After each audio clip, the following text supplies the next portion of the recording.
Hello and welcome to another edition of Shoe Geeks, hosted by Inside Running Podcast. Today is a very special edition because we're joined by two of Mizuno Running's most knowledgeable expert employees. Firstly, we have Susan Ayako Suzuki. So welcome, Susan. Thank you. I have here that you're the running footwear product designer at Mizuno?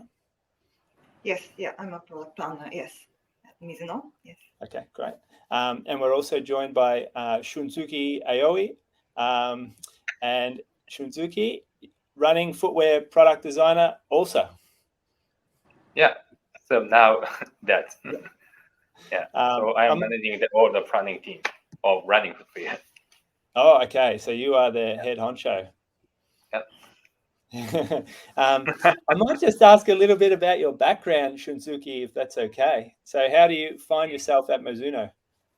Yeah, so this is my 14th years of Mizuno. So this is my first company. And I worked, long time in footwear department. So first I joined the footwear department as the football planning designer. Yeah, and so I made a lot of models for the football soccer World Cup in the past. Yeah. And 5 years before, I joined the running team. Okay. And so I made a lot of models in the running category. And so this year we just launched Rebellion Pro. Yes. So you would have joined Shunsuke 2017, the running team at Mizuno. The 2018. 2018, and that was right when the Vaporfly just hit the market from Nike. Yes, so you were starting to see some changes. Yeah. So when I joined the running team, so the running market, especially for the speed category, has been changing dramatically. Yeah. Every single year, every single season, every single month.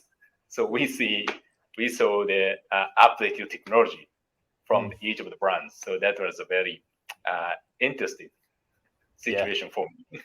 Yeah. And did you have a lead role on designing the Rebellion Pro?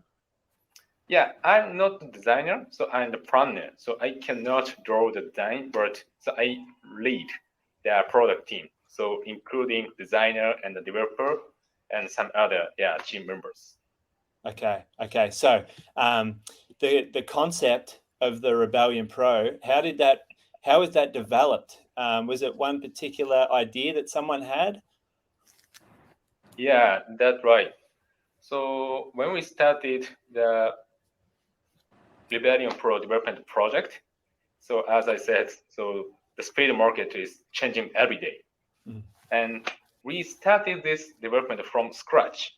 This is not the updated model based on the previous model product. So this is a full total renewal product. Yes. We started from scratch. And after a lot of discussions, so we found that lightweight, good fitting, and the strong energy return is very important for the speed runners today. But if we focus on that three element, the new super speed shoes from Mizuno will be very similar to other competitors. Yeah. Then we were seeking something different from competitors. Of course, that is important for runners. Yeah. Then one day, one of the development member brought this spring spike, into the meeting room. Then he was a good runner.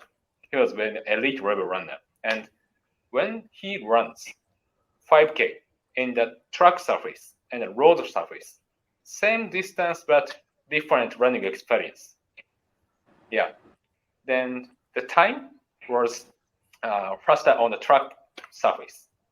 Of course, a different surface, different the direction, a lot of curve or circle, or just going straight or something. Yeah. But the biggest difference was a spike or running shoes.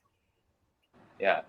Then, so now, as you can see in behind of my screen, so we have a great history in track and field spike. So we have a lot of expert, we have a lot of know-how regarding how to run fast and short distance. So we thought, so there are a big opportunity to create the fastest running shoes based on track and field spike. That was the beginning of this new shoes. Interesting. Yeah. That's really interesting. I had I think what struck me and everyone that sort of saw this shoe floating around the internet before we finally got a pair, which was great to get a pair to try, but was the geometry, the midsole with that really beveled rear foot, which I can say is some models have very subtle versions of this, but nothing like this. Is this what you're talking about with trying to get this distance shoe more like a track spike with getting people onto the forefoot? Yeah, so actually the geometry of the shoe of Web Rebellion Pro is very unique and different from other super shoes. So actually the form, the shape of this shoe is coming from this. This geometry is coming from track and field spike. Yeah. Basically. Yeah. And we added this foam material and the track and field spike. This is Rebellion Pro. Yeah. So we created this shoe not from the running shoes construction. So this is a cushioned type of spring spike. So we can call this like this. And and probably how to cut the heel was what we considered a lot about this development. So we created a lot of prototype sample, like this. This is the very first stage of Rebellion Pro. So this kind of things. Yeah. That's very cool. Yeah, this was too aggressive. Yeah. So and we brought. How did you determine it was too aggressive? Did you what percentage of your development came from runner feedback, subjective runner feedback versus lab results? Like, did you do any running economy testing? Yeah, so we do everything. Yeah, so running economy test and the lab test, and of course the runner feedback is very important. So we Mizuno, we are contracting to the many elite university runners in Japan, and I brought the sample to them. So I got the feedback from over more 100 or 150 elite runners regarding these kind of sample. And of course, I got a lot of feedback from the overseas runners. Then, so when I brought this sample to the runners, they were surprised with this shape. And actually, we can get the weight saving with this construction, but that was too aggressive for them. So not stable and something too different from the running shoes. Then we updated like this, or this is the second stage sample, still separate forefoot and midfoot. Yeah, so different from the final version. Yeah. Yeah, this was cutting. The geometry is probably almost same as the final version, but still cut out it, and the midfoot and the lateral side is also cut. So this was some runner felt very good feedback on this, but some runner felt a little bit unnatural feeling when the landing phase, because most of the runners run from the lateral side and go to medial side. Then, so we finally brought this shape as a final shape. But actually, we made 15 type of sample Wow. to reach out to the final version. So Okay. this was a little bit, not a little bit. This was a bit different with our standard development process. But we know this is special model. So now speed market is very important for running market. So that was a reason why we invested a lot and spent a lot of time of development. During the feedback testing, did you find that runners with a specific gait pattern or say a midfoot strike versus a rear foot strike gave better feedback about the shoe? Did one category like the shoe more than others? Yeah, actually, we got the feedback from not only from the forefoot and the midfoot strikers, but also the heel strikers. And from the heel strikers, some of them got good feedback on this geometry. So they usually hit the ground from the heel, but with this shoe, their foot angle will be a little bit arranged like this. Then they feel smooth, natural geometry and running and the kicking phase. But some very aggressive, too much heel strike runners, this is not natural. Some heel strike are good, some heel strike are bad. So this time we focused on basically on forefoot and midfoot runner and some of the heel strike. When you mentioned that some of the heel strikers transition a little bit further forward, was there any risk to loading the calf or Achilles more for that runner? Yeah, there was some feedback. So some felt good experience only the short distance, but some felt good experience even if it is long distance. And basically, our geometry is made for saving energy. Yeah. So when runner run on the ground, so usually we have the space between the shoe bottom and ground because like this. Yeah. But so we filled this space with Mizuno material. That is our new geometry. So this is coming from track and field spike. And at the sprint race, we use starting block on the start. So we have starting block on this shoe. Always have starting block. And this starting block is not made with metal, made with very soft and responsive material. Yeah. So every step we can feel starting block made with bouncy material.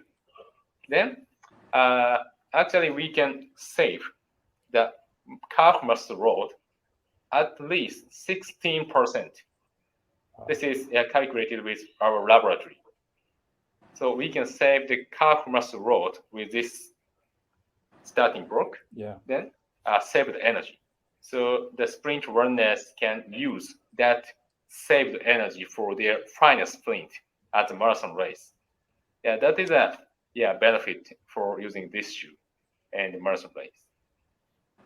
I have to say that was the biggest surprise I had when I first put this shoe on, was expecting it to really work my calf and Achilles.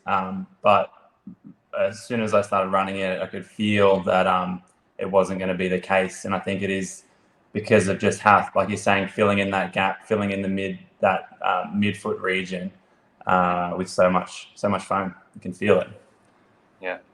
Yeah. I've got the seamless experience. I currently do workouts in all sorts of super shoes, and almost without fail, I get sore calves after a hard session, except with this shoe. It's the only shoe that I don't get calf soreness with. It's quite so runners like a lot of runners are a bit nerdy. They like stats. Do you have any stats for us in regards to the percentage improvements either against economy versus your previous racing shoes or other market leading shoes for this Rebellion Pro versus others for running economy? Yeah, regarding running economy, so we did the test with our previous model, and I cannot mention the specific percentage, but so we found that improved running economy with this shoe. And actually, so the feedback from runners, so once they use this shoe for 1 month for their speed training, so after that, so when we switch the shoes to the normal version, so they feel a huge performance growth. So that is one of the feedback I got some runners. So anyway, saving energy of performance growth make a big difference in their running experience. What's the fastest marathon that someone's run in this so far? So far, not world record. Not yet. Unfortunately. But now, a lot of athletes are planning to, preparing for their next race. So in Japan, so now it's a marathon race season. So we have Osaka Marathon in next, end of next month, and the Tokyo Marathon in the March. So probably so some of the runners will use these shoes at the marathon, and we hope we can see, new record. Yeah. Personal best and national record, and something. The feedback that we've had in store, because I own a running store, with this shoe, we just released the shoe not long, a few days ago, and it fits quite short. Have you had that feedback globally? Yeah, that's globally. Yeah. So I got feedback over more 100 or more 8 runners, and 40% or about 50% runner will be size up, half size up. Yeah. So this is coming from this one. The track spring spike is a little bit shorter and a tighter fitting. So based on this shoe, we made this shoe. That is a reason why the sizing is a little bit shorter. But now we are making Rebellion Pro next version in the future season. In the future season, we will improve the size for the usual running shoes. Yeah. Okay. What other little changes are you making to the new one? Yeah, new one. One thing I can say is more aggressive. Ooh. Yes. A different degree, different cut. Yeah, that kind of. So as you can imagine from the word of aggressive. Yeah. Fair enough. Do you have plans on making a lower stack version of this shoe for shorter distance? Yeah, the AR plan. So that's one of the options. And smooth speed assist technology. So we call this efficient geometry. So we will utilize this new technology for several type of running shoes. And next year, so we are planning to use a little bit slower pace version. Yeah, this is made for mainly for high speed training and high speed race. But so we can make it for the longer distance a little bit, tempo run, the kinds of training version. Yeah, and in the future season, we have a lot of variation, the options of this technology. The lower stack version is one of the options, but some other options are working in our headquarters and laboratory. Will we see are you working on currently a distance running spike with this sort of technology? Yeah, that's right. So distance running spike is very important category. for the elite athletes. So now we are working on that. Do you have one out? Do you have one out at the moment, or is it still in development? In development. In terms of with the speed assist and the newer foams and that sort of stuff. That's right. Okay, Tom. Any more questions for Shunsuke about the Rebellion Pro? No, that's good. We got a good rundown. Yeah, I think so. interesting to hear all the lab stuff. I'll be at Osaka Marathon wearing a pair of these next month. Yeah, thank you. We expect a world record or something new. Yeah, not by me. Break the Australian record. For you. I won't be. Everyone has a possibility. No limits. All right. Thank you, Shunsuke. Let's have a chat with Susan. So, Susan, would you mind just giving us a little bit of a rundown on your background in footwear and with Mizuno? Okay. Yeah. The Mizuno is my first company, same as Shunsuke. And this is actually typical for Japanese culture. And yes, my actual name is Ayako Suzuki, but Ayako is really hard to pronounce for English speakers. So I have my own nickname, which is Susan, coming from Suzuki. So that's why I have a name of Susan in front of my name. Yeah. And I've been working for Mizuno almost like 13 years right now. Then in footwear, running footwear, it's been over 7 years right now. Yes. And before that, I learned running culture in the United States for 2 years inside of Mizuno. Then I come back to Osaka, then start my current job. And then now I'm in charge of like a training footwear, like a rider inspire those shoes globally. Yes. Yeah. It's interesting. They're the core range, I guess, are they? They're the Mizuno rider inspire. It's what we know Mizuno from. They've been around so long. Yes, the first rider launched in 1997, and we kept the model for over two decades right now. Yeah. Actually, quarter century. Yes. Okay. And when you came onto the projects, the Inspire and Rider, what were the directions? What was the direction that the brand wanted to make with those shoes? Okay. Yeah. So Rider and Inspire are the very important model for us, of course, and that the model we embody our philosophy of the running, which is a smooth running experience. So we always focus on the transition from heel to toe, very smooth transition. That's what we want to deliver with the people, with the running shoe. Yeah, so that's always the most important thing with our shoe. And how to improve the experience, the transition experience is always the challenge for us. And that's what we are working on for every season. It's interesting you say that, because in store we get to put the shoe on a lot of different people every day, and perhaps one of the criticisms of those shoes in the past has been a little bit slappy because of the firm stiff plate. But the new versions, they're the best they've ever performed in store, like by a mile. They're one of our biggest shoes now in the store.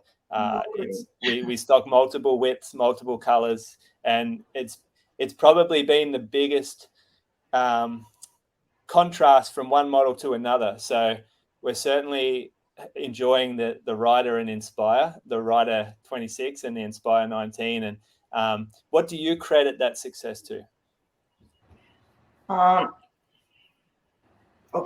Firstly, we always listen to the tester's voice, the feedback, and we always do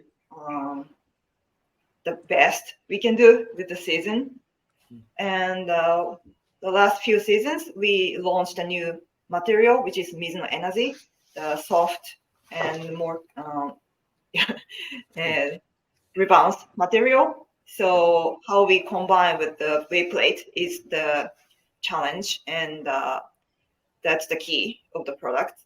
So we spent almost like 2 years to develop the shoe, and the rider and Inspire, we don't change the concept much, but we need a lot of improvement during this development session, and how to make it more smoother is always the effort we are working on.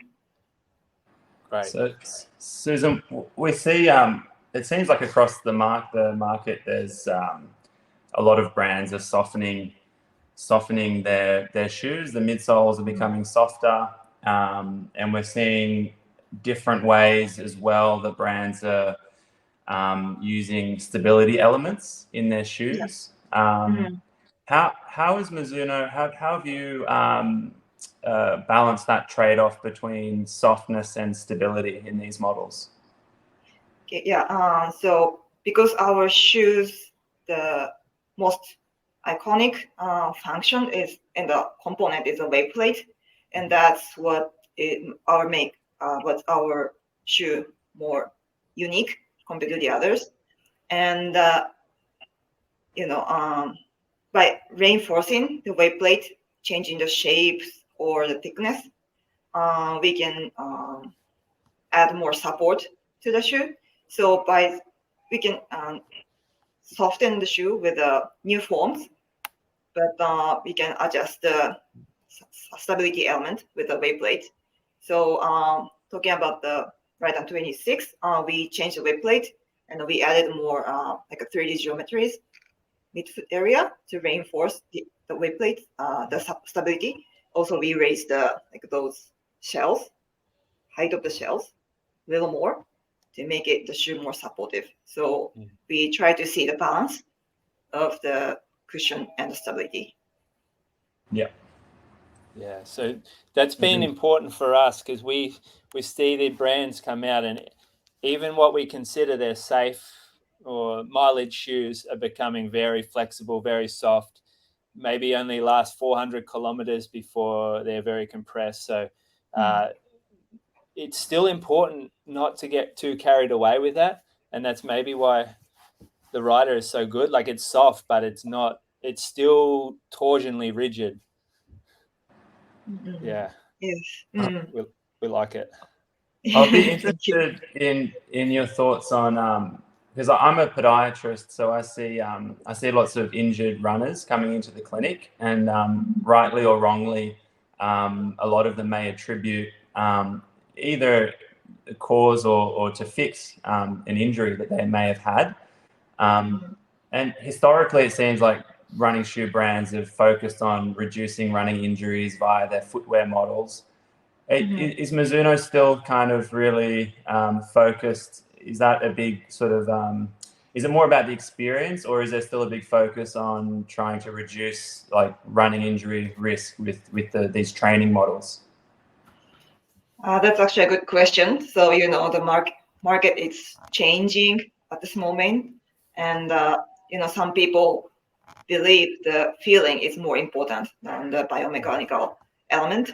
But, in the reality, runners still get injured with the training. So we are trying to see the balance of those two elements. So now we are testing both, and we want to fulfill those two elements together. So we also checking the biomechanical point, and also checking the runner's actual feel of the shoe. That's great. Right now. No, that's good. That makes sense. Yeah, it's a bit of both. Is there anything particularly that you look for with the biomechanics that you can give insight to with what you might look for with trying to minimize injury risk? Still the pronation stability thing is very important for sure. I think it's very old thing, but people still believe it might affect to the running injury.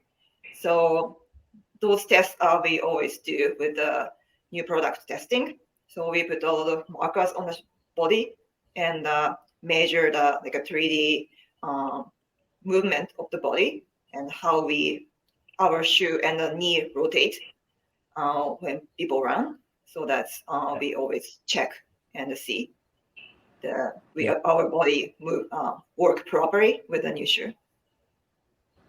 Yeah. Cool. Mizuno seems to not get sucked too far into the trends. I can't remember a minimal shoe during the craze 10 years ago from Mizuno. And I haven't seen any of the maximal Hoka style, like big rockers either.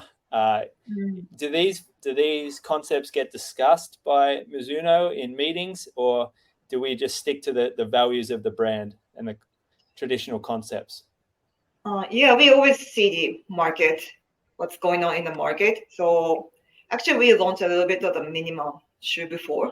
And, Yeah, I didn't see it. Yeah, and we always check the thick shoe from the other brands as well. Yeah. And we always seek the opportunity, but we always come back to what our brand wants to achieve with our shoe. So the smoothness is always the key of our brand. So we always bring the topics from the market to discuss and which way we should go. And maybe we are a little bit conservative, but that's after the discussion always.